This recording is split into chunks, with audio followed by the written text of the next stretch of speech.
Warahmatullahi wabarakatuh dan salam sejahtera untuk bab 4 teknologi hijau dalam melestarikan alam. Okey, untuk subtopik 4.1 kelestarian alam sekitar. Okey, apa itu konsep teknologi hijau? Teknologi hijau ialah pembangunan dan aplikasi produk, peralatan serta sistem untuk memelihara alam sekitar dan alam semula jadi serta meminimumkan atau mengurangkan kesan negatif daripada aktiviti manusia. Dalam kata lain, teknologi hijau adalah menggunakan sesuatu untuk memastikan keseimbangan alam sentiasa terjamin atau dengan kata lain mengurangkan kesan negatif daripada aktiviti manusia. Kepentingan teknologi hijau. Yang pertama adalah untuk mengatasi masalah kemusnahan alam sekitar. Yang kedua, mengurangkan pengeluaran karbon. Yang ketiga, meningkatkan tahap kesihatan dan kehidupan manusia. Yang keempat, menjimatkan penggunaan sumber asli negara dengan menggunakan sumber tenaga boleh baharu. Sumber tenaga boleh baharu digunakan sebagai penjana tenaga. Sebagai contoh, kita boleh gunakan tenaga solar dan juga tenaga daripada angin untuk menghasilkan tenaga elektrik. Sebagaimana kita tahu, kebanyakan sumber tenaga diperoleh daripada bahan yang tidak boleh diperbaharui, terutamanya daripada bahan api fosil, iaitu petroleum terutamanya dan juga gas asli. Okey, penciptaan kenderaan tenaga solar digunakan bagi mengurangkan penggunaan bahan api fosil. Okey, mengurangkan penggunaan bahan api fosil dengan menggantikan bahan api fosil tersebut dengan tenaga solar. Menghubungkan kecekapan tenaga dengan teknologi hijau. Dasar teknologi hijau kebangsaan yang telah dilancarkan pada Julai 2009 bagi menjayakan teknologi hijau di negara kita mempunyai 4 tonggak utama. Yang pertama adalah dari segi tenaga, iaitu dengan cara mempromosikan kecekapan tenaga dan mencari ketidakbergantungan tenaga. Yang kedua, tunggaknya adalah alam sekitar, iaitu dengan matlamat meminimumkan kesan negatif dan memelihara alam sekitar. Yang ketiga, dari segi sudut ekonomi, menambah ekonomi negara melalui penggunaan teknologi. Dan yang keempat adalah dari segi sosial, iaitu meningkatkan kualiti hidup untuk semua. Okey, kecekapan tenaga. Kecekapan tenaga ialah penggunaan tenaga yang kurang bagi menjalankan sesuatu kerja pada kadar yang sama atau lebih tanpa menjejaskan keselesaan atau hasil yang diingini. Maksudnya, sebagai contoh, sekiranya sesuatu itu kita nak berfungsi, sebagai contoh peti sejuk masih lagi dapat berfungsi tetapi menggunakan penggunaan tenaga yang minimum. Hasil masih sama tetapi penggunaan tenaganya adalah minimum. Kecekapan tenaga melalui pengamalan teknologi hijau. Yang pertama adalah untuk penjimatan sumber tenaga dapat dipertingkatkan. Ekonomi negara juga akan semakin kukuh dan kita juga dapat mengurangkan pembaziran. Dan yang ketiga, sisa-sisa buangan dapat ditukarkan kepada suatu bentuk tenaga boleh baru yang lebih bersih dan selamat.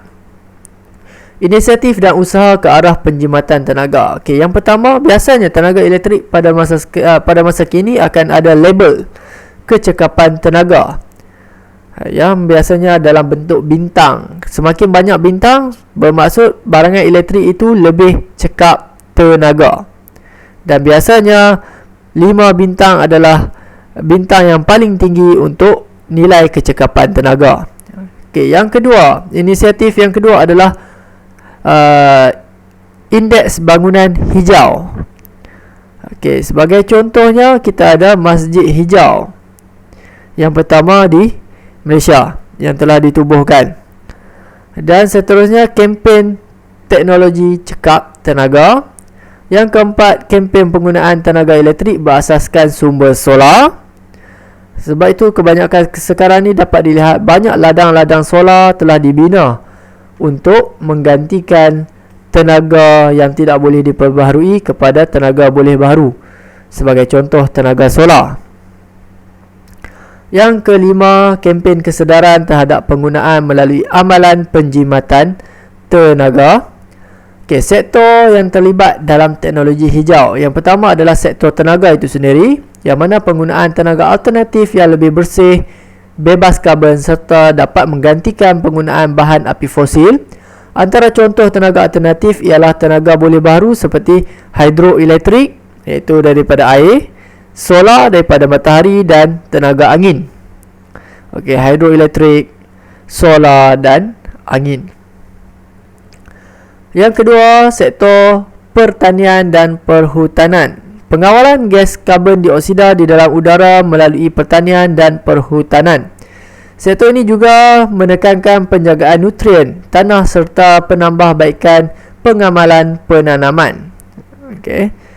Daripada aktiviti pertanian juga kita dapat mengurangkan karbon di udara. Maksudnya dapat menggunakan karbon di udara. Jadinya kita dapat kurangkan karbon. Yang ketiga adalah sektor pengangkutan. Penambahbaikan prasarana pengangkutan yang lebih bersih, bahan bakar kenderaan dan pengangkutan awam. Sebagai contoh, pembinaan atau penghasilan kereta elektrik. Yang keempat, sektor pengurusan sisa dan air sisa. Usaha untuk meminimumkan pembuangan sisa dan air sisa ke persekitaran dengan cara mengolah sisa atau air sisa tersebut menjadi sesuatu yang boleh baharu, seperti baja kompos. Kita nak elakkan daripada sisa ini dibakar atau mencemarkan alam kepada sesuatu benda yang boleh digunakan. Sebagai contoh, penghasilan baja kompos. Okey, ini adalah menara kompos yang mana pembinaan macam tong sampah, tetapi dibuang bahan-bahan organik untuk dijadikan baja kompos. Okey, pengurusan air sisa juga termasuk dalam sektor ini. Yang kelima, sektor bangunan. Pembinaan bangunan hijau seperti bangunan berlian, iaitu Ibu Pejabat Suruhanjaya Tenaga, yang menekankan aspek-aspek seperti penelitian kualiti yang baik terhadap alam sekitar dan bangunan. Penggunaan bahan binaan hijau, maksudnya yang lebih mesra kepada bumi, penggunaan tenaga dan air yang cekap, serta pengurusan sistem pepejal yang baik. Okay, ini adalah bangunan berlian yang menempatkan Ibu Pejabat Suruhanjaya Tenaga.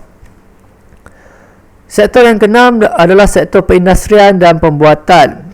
Program kecekapan tenaga dan pengurusan tenaga bagi mengurangkan kesan-kesan negatif seperti kesan rumah hijau, jerebu dan hujan asid. Okey, kesan rumah hijau inilah yang menyebabkan bumi kita terdedah kepada sinaran UV, iaitu yang mana ozon semakin menipis. Okey, jerebu dan juga kesan hujan asid sebagai contohnya hakisan kepada bangunan. Sektor yang ketujuh adalah sektor teknologi maklumat dan komunikasi. Pengamalan TMK, iaitu teknologi maklumat dan komunikasi hijau dalam pembuatan, reka bentuk, penggunaan serta pelupusan peralatan komputer. Pengamalan TMK hijau bertujuan untuk mengurangkan penggunaan bahan berbahaya dengan menggunakan bahan terbiodegradasi, iaitu bahan yang boleh kita jadikan, kalau kita tanam dalam tanah, dia akan terkompos dengan sendiri serta menjimatkan tenaga. Okey, kita kena tahu bahawa sisa elektronik juga boleh kita kitar semula. Itu saja untuk subtopik 4.1. Pelajar boleh cuba untuk menjawab praktik formatif 4.1 pada muka surat 55. Sekian, terima kasih.